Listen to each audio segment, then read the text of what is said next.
Mormon Mental Health Podcast is a production of the Open Stories Foundation and relies on donations from its listeners like you. To help keep this podcast alive, please consider becoming a monthly subscriber. Any amount will make a difference. You can click the right-hand donate button on mormonmentalhealth.org. All contributions are tax-deductible within the United States and go towards podcast production and building community support and program development for Mormons on various paths and journeys. Thank you for listening.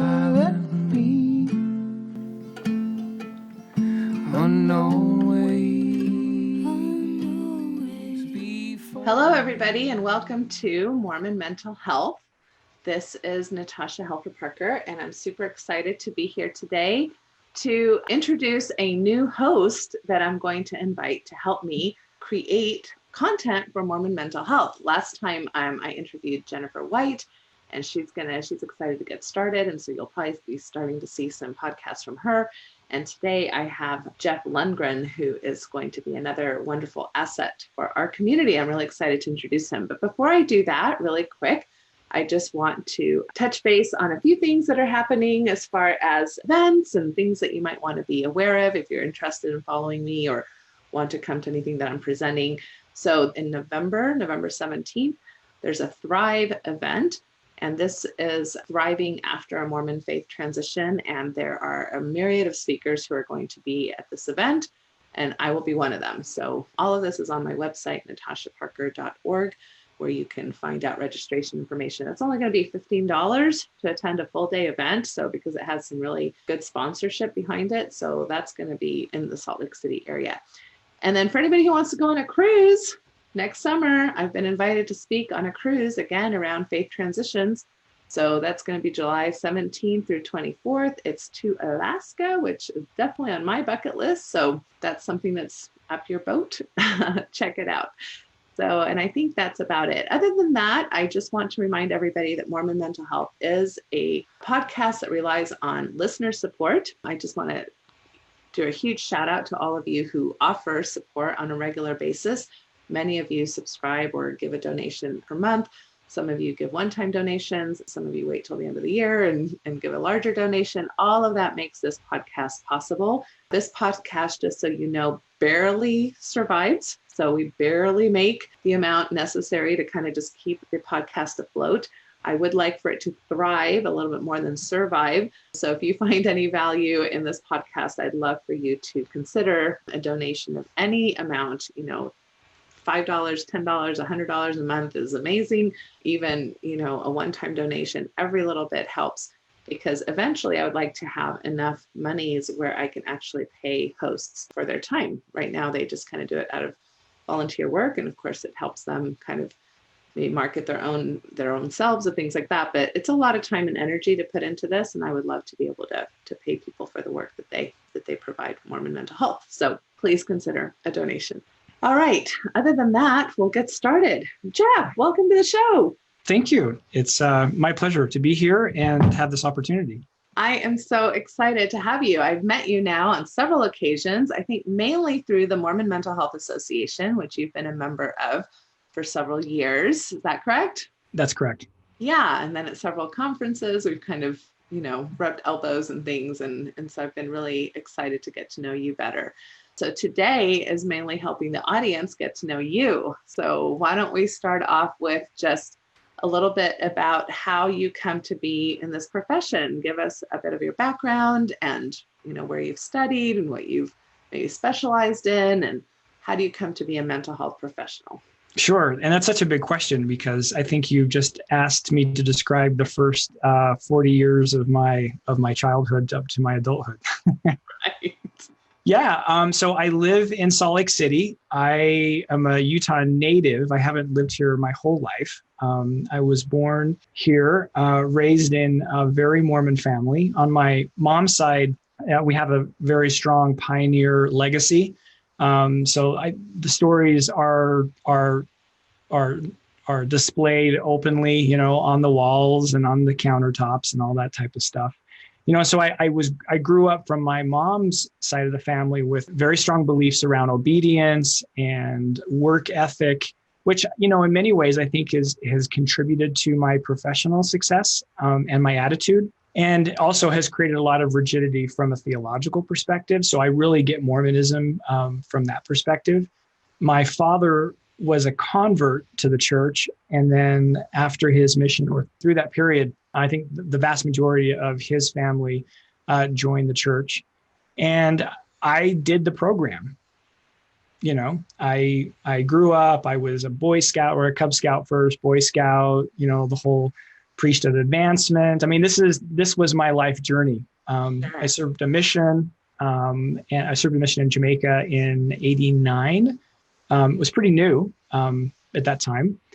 And I got married very promptly when I got home. I was, followed that obedience thing, right?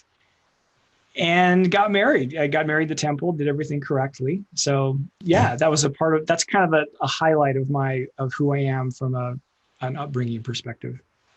Right. And so then how does that, so you're finding yourself kind of going through, like you're saying, the Mormon markers, right? Like, and we have a lot of them in Mormonism, right? So you grow up a certain way, you do it a certain way, even you say you do it right, right? There's a right way to do it. And so you followed through with a lot of those kind of markers in your life up until you're married and having children and such. So then what do you start into mental health right away? Or it seems like maybe a second career for you, or how does that play into your life story? Yeah, thank you. So it is a second career for me. So when I got back from my mission, I was readmitted back into BYU. I attended a year prior to my mission, and I was in the engineering school, and I was really fascinated with the creativity that existed in that field. But in my upper level coursework, they just would say, well, just go look it up in a book. The creativity had already been done. And that didn't really appeal to me, but I was really good at software. This is when software development was starting to kind of blossom in its early years. And I got hired to a company in Arizona. And after we had our first kid, within a month, we moved to Phoenix. And I started to pursue a software career that evolved over probably the next 25 years. And I was really good at it. I did everything in software and was quite successful, but that eventually didn't fulfill me, which I think kind of plays into my story a bit, which we don't have to dive into in too much detail. But my parents were divorced when I was 2. And when I was 13, I decided to go live with my father. So again, my mom's side, very devout, very ingrained in Mormon tradition, which was fine. I mean, I celebrate those experiences and I love my family. But when I was 13, and because I didn't have a father figure in my life, I went to, I'd expressed the desire to go live with my dad. And so short story, ended up moving in with him, went to high school in Salt Lake. And my father came from a more nuanced perspective. He became an attorney. And so he was constantly challenging the status quo. There was always dialogue around, well, what is that for you? And interestingly enough, during that period before my mission, I would say probably for 2 or 3 years, I'd experienced a lot of spiritual nuance and a lot of empowerment around what is spirituality for you. Mm. And that was very meaningful for me, and it was deep, right? These were very profound, which I would consider very spiritual experiences. But at the time, I mean, in the 80s, this is not really traditional to have independent thought. And but that was a part of my experience. So later in life, I would say, well, okay, so I had lived in a few different places in my software career journey, and then I decided to move back to Utah about 12 years ago because my kids, I've got 4, currently I have 4 adult, well, I've always had 4 kids, but currently they're all adults, and I've got a grandchild too, which is just wonderful. And they, at the time, so 12 years ago, they didn't really know family. Most of my family were living here in Utah. So I thought, what a great opportunity for them to for them to meet family and have that experience. And so I moved here. Within probably a couple of years, I joined a network marketing company, was very successful in that. And it taught me something that I had never experienced before. And that is that people matter and that any business is really a relationship business. It's not about money. It's not about product. It's about relationships and meeting people where they're at and helping them. And it ignited something in me that I'd really never experienced before. And I think while my attitude towards any kind of sales-ish or that type of business, I don't really have a lot of appeal for in the same way, if at all. Not that that isn't okay for others. It just, for me, it was a process of kind of going back in some ways to my some of the experiences I had when I was a teenager to reconnect me with what I felt was a more meaningful purpose to engage with other people. Mm-hmm, mm-hmm. And so my software career was becoming a little bit stale, at least my feelings about it. And I thought, I never really did get a degree because I got hired out of BYU as a junior in engineering. So I thought, you know what, I'm going to go get an undergrad in psychology. So I did that in just kind of it was full-time school, but part-time because, I'm still working. And then I got a master's degree in mental health counseling, which I really enjoyed. I loved the academic work. I loved just diving into theory, reading all about the human experience because this really appealed for me too. Yeah. Anyway, that's kind of what brought me to that point. Wow. So just kind of your professional career led you to want to expand more and kind of move beyond, I guess, the software piece of your first part of life. Is that right? Yeah. And it's very different. It's a 180, right? Yeah. Sure. And then my Mormon experience has been really interesting too, because as part of the process of identifying with maybe the human experience that the software had distanced me from, I oddly, and probably not too uncommon for many people, there's a spiritual component of that. Was like, what is my relationship to the divine? And without going too deep into my story, which isn't really probably too relevant right now, I didn't always find that at church. And I think that's very common for people, whether or not they're experiencing some dissonance around truth claims, or they're just not finding the spiritual anchors that are really important to them. I think I'd experienced some of that. And that process was very slowly experienced over a number of years, which kind of plays into my professional interests as a therapist. And so, which is this, I see the Mormon cultural experience, if we look at it from a sociological perspective, as a really strong influence in people's lives. Unlike other religious experiences where someone might be an American or they might be German. Oh, and by the way, I also happen to go to church. We start with our Mormon identity first. Right. And I don't think there's anything wrong with that, but it definitely embraces us. And I don't think that the lifespan of human development is limited to, just our childhood and then getting married in the temple and then just enduring to the end. I think there's a lot more to be experienced. And so what happens when people struggle with anxiety or depression, or their marriages don't always work out very well? I actually went through a divorce a few years ago. So I know a little bit about that, and have remarried since, by the way, which is just absolutely wonderful. However, there's a lot of unpacking to do with how we perceive ourselves in the world around us from our Mormon upbringing and engagement. And those things are so interwoven with the struggles that we have from a mental health perspective that these become very complicated things to manage.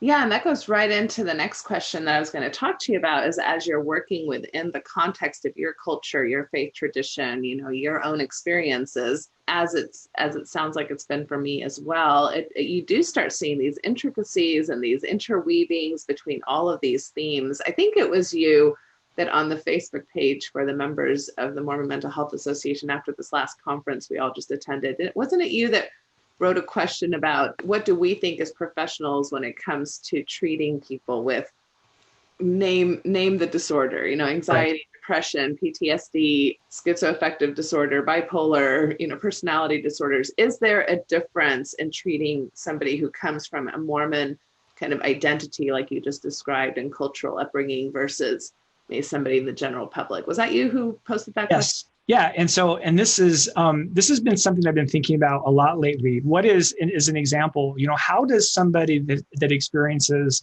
let's say, borderline personality disorder, how does that express and present in a Mormon population versus something else? Because we know that culture and cultural perspectives is an important part of how we diagnose and treat a mental health disorder. So how is that different? As an example, in this example, typically, not always, but one of the diagnostic criteria for borderline personality disorder is reckless behavior. Mm-hmm. Again, not everybody is reckless, but reckless behavior in a Mormon context would also be viewed as being sinful, or you're not on the covenant path. And so certain attitudes might actually bring people back into stricter compliance with their faith beliefs.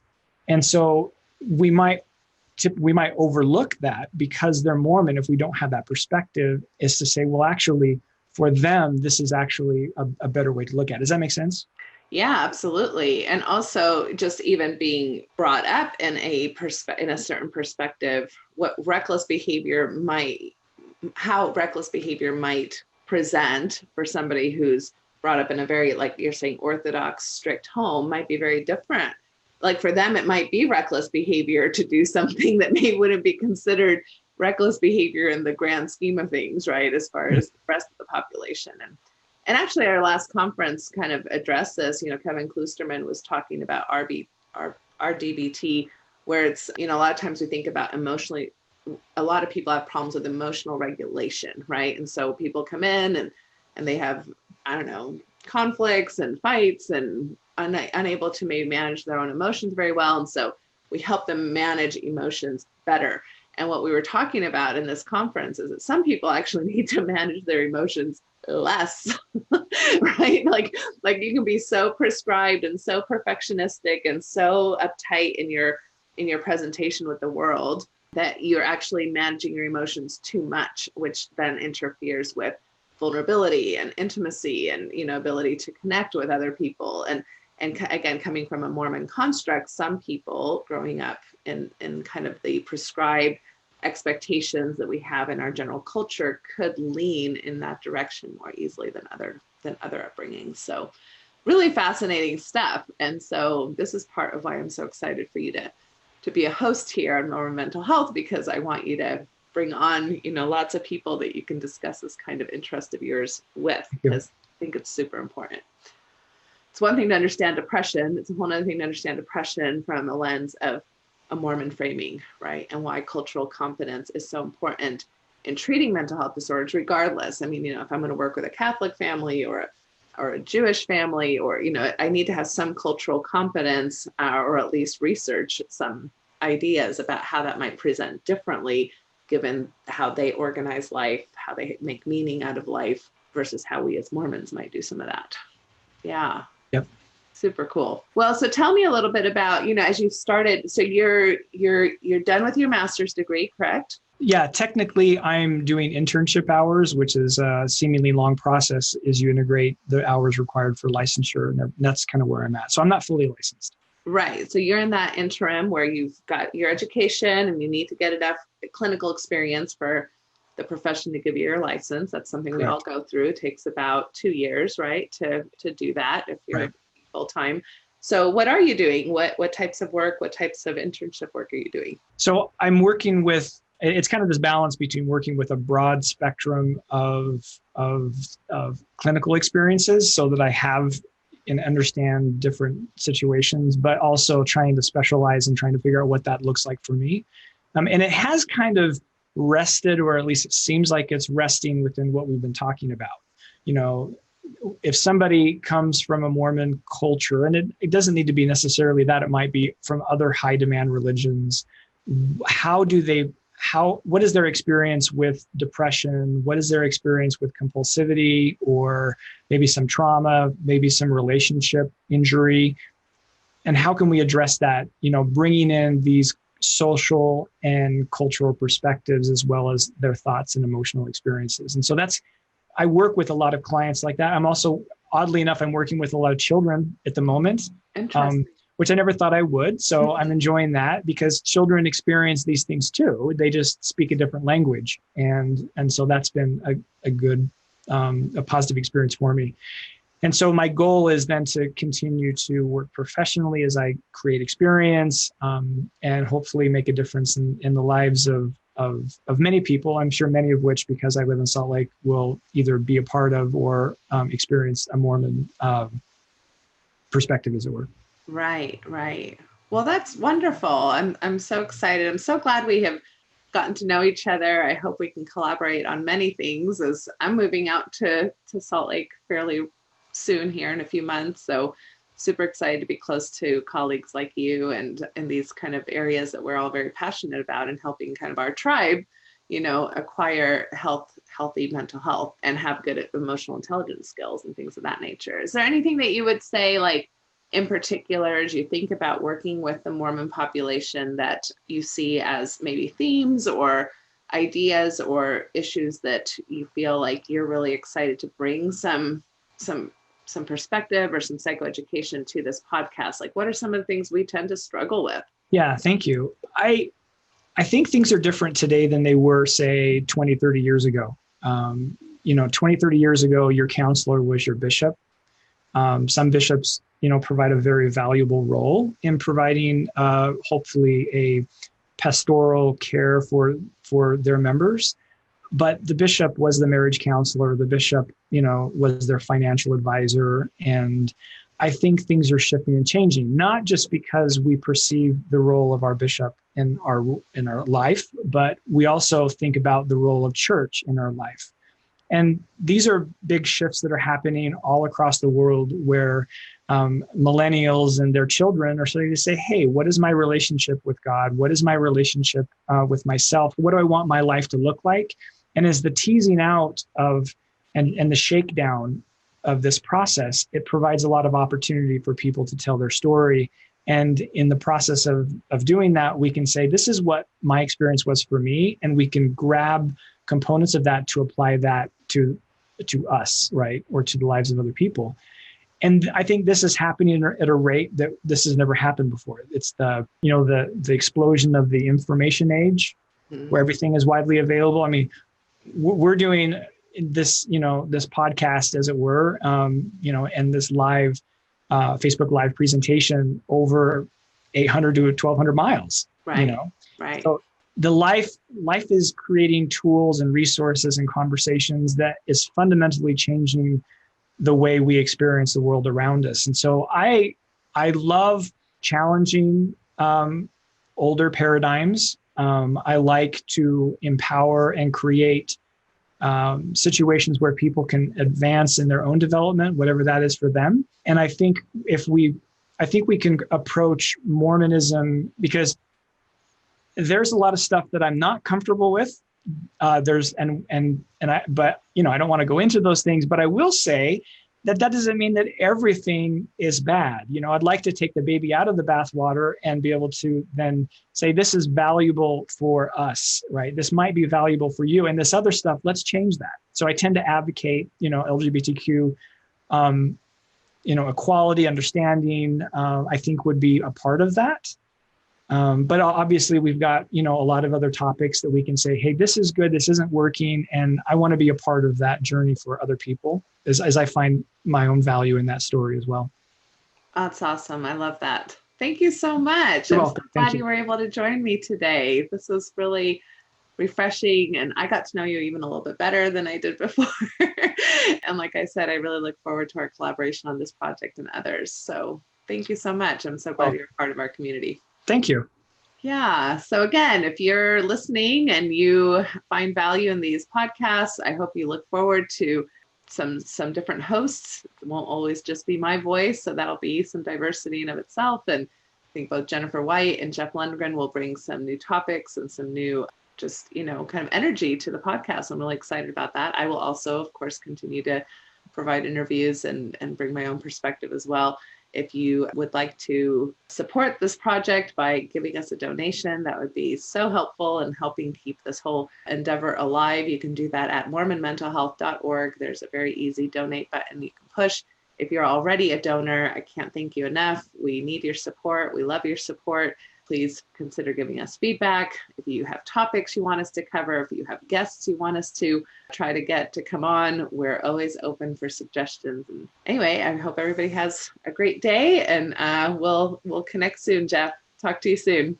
Thanks, Natasha. All right. Bye-bye. Thanks for joining us today on Mormon Mental Health Podcast. If you enjoyed this episode, please help us and become a monthly subscriber at mormonmentalhealth.org. The goals of this podcast include education, advocacy, and the mental health and general well-being of Mormons and their families. We can't further this work without your support. Music for this episode was provided by the Lower Lights. Over life's tempestuous sea, chart and compass came from thee. Jesus, Savior, pilot me.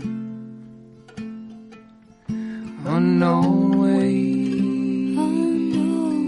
before me roll, hiding rock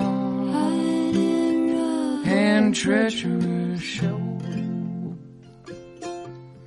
Chart and compass came from thee. Jesus, Savior, pilot me.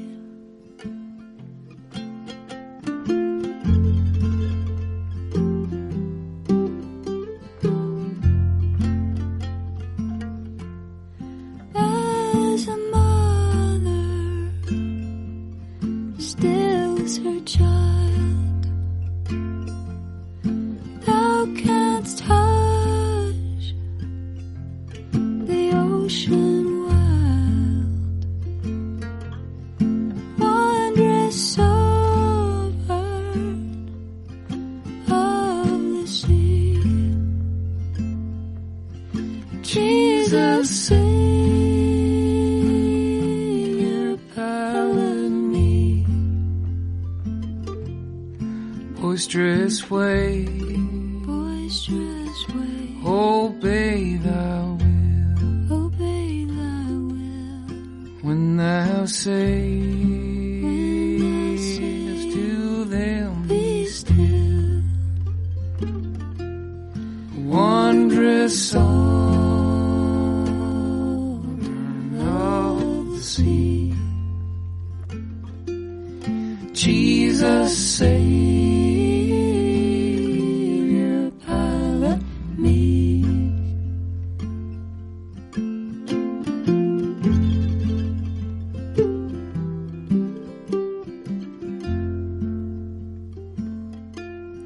When at last I near the shore, and the fearful breakers roar, may I hear thee say to me,